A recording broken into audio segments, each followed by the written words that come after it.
In this video, we are going to talk about how you can create a FHIR facade using Python. And this is a continuation of a series that we've been doing. So if you haven't checked out the previous videos, do check them out. We'll leave a link down below.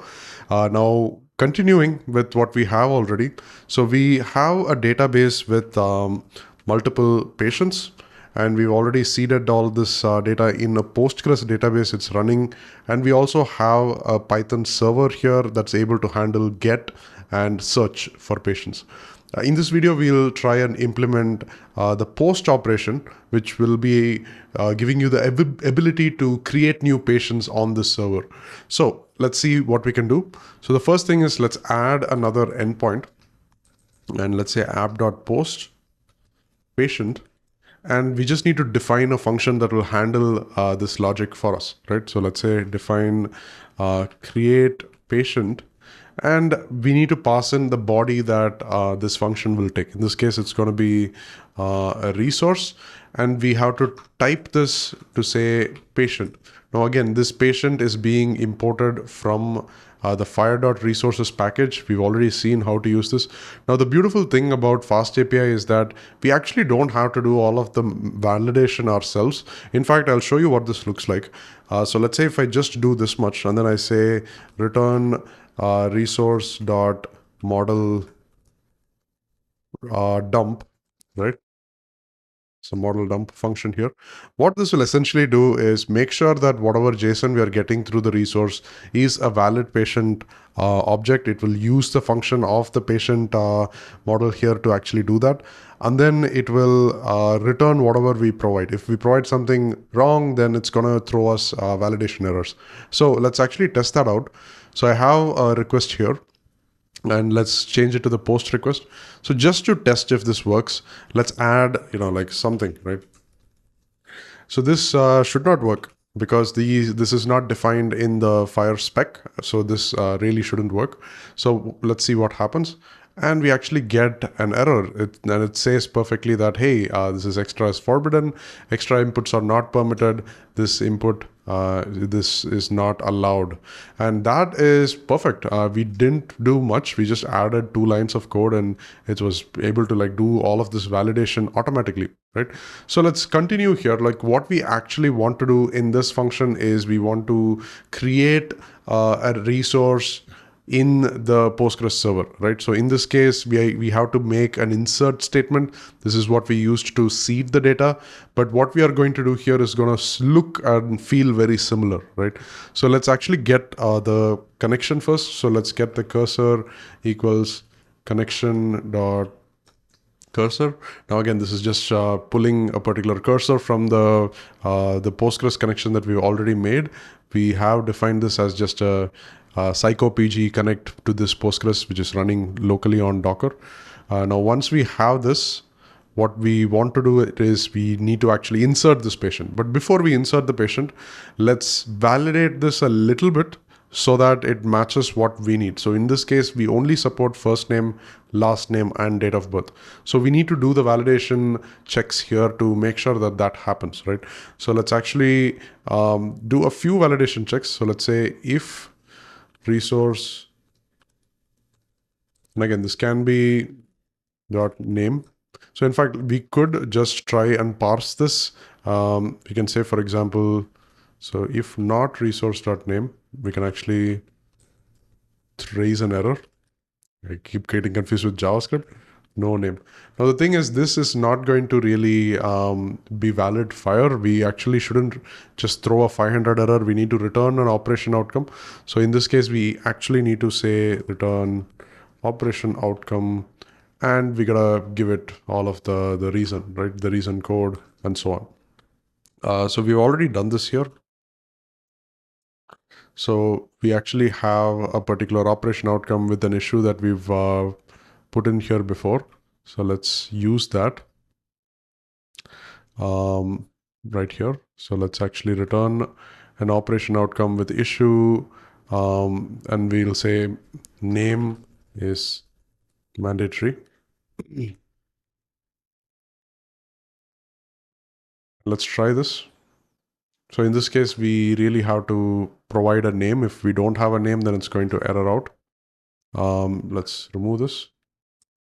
And we see that we get an operation outcome, but then it says that name is mandatory. So you can add as many validation checks here as you would like. But in this case, let's say if not name, we do that. But then now we know that the name is present. So we'll say first name is name resource dot name 0 dot given 0. So again, you can obviously do a lot more checks here to make sure that there is only one given name, and they provide all of this information. But again, in this case, we are just going to go through with it and see if it works fully, right? So the last name in this case is going to be resource dot name, again 0 dot family. In this case, we can actually say exactly one name is required. And then we can actually say if the length of resources.name is not equal to 1. Okay, so that way we can avoid a lot of issues.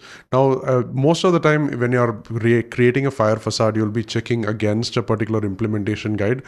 In this case, we are just doing whatever we want. In this case, we want to capture the FHIR first name and the last name and the date of birth. So we just want those fields.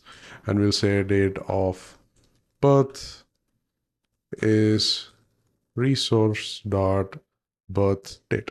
Perfect. And then I think we can also do a check for the given and family. It's not that difficult, but then I think if the name is present, then let's assume that they'll provide that. Let's also do a check for birth date, right? If not birth date, let's make that mandatory as well. So if not resource dot birth date, then we'll say this is actually not required because like we can make it work without this as well. So, but I'm just showing you what you would do if you want to validate and make these things mandatory. You just add multiple validation checks before you actually parse them and get these fields out, right? So cool. So we have this. Now what we can do is we can actually do an insert. So let's do cursor dot execute. And we can actually copy some of this logic from our SQL file here. Let's just say insert into this particular value. This is what it's going to look like. So this is multiple lines. So let's, there is actually a cool way in Python to make this multiple lines. Just do the backslash. And in this case, we will not be putting in directly, but then we'll use parameters so that we don't have any SQL injections going on. So we have 3 parameters, and in this case, let's just provide the first name, last name, and date of birth. Perfect. So even if date of birth is not present, it's completely fine. It will just work. It will just null it out, and it's going to work with this particular execute statement. And finally, once all of this is done, let's just commit all of this because all of this is running as a transaction on our system, on the database. So that's about it. Let's actually test this out. This is automatically loading. So let's open Postman, and in this case, let's try name. And then we can provide given Siddharth and family Ramesh. And let's not pass in the date of birth for this. Let's see if this works. And perfect. We have a patient here and it works. It didn't throw us an error because this function is quite it adjusts based on what you are able to provide. But let's actually select star from patients on the SQL. And you actually get this entry, Siddharth Ramesh.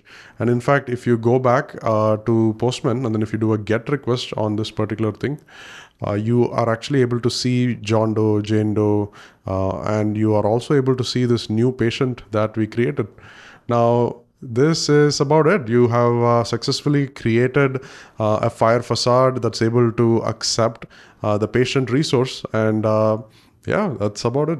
So if you like this video and then you are able to actually learn something and you want to learn more, do check out some of our free courses. We have it on our website.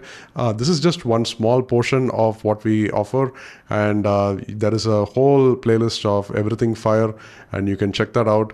I'll leave a link down below in the description, and yeah, hoping to see you again.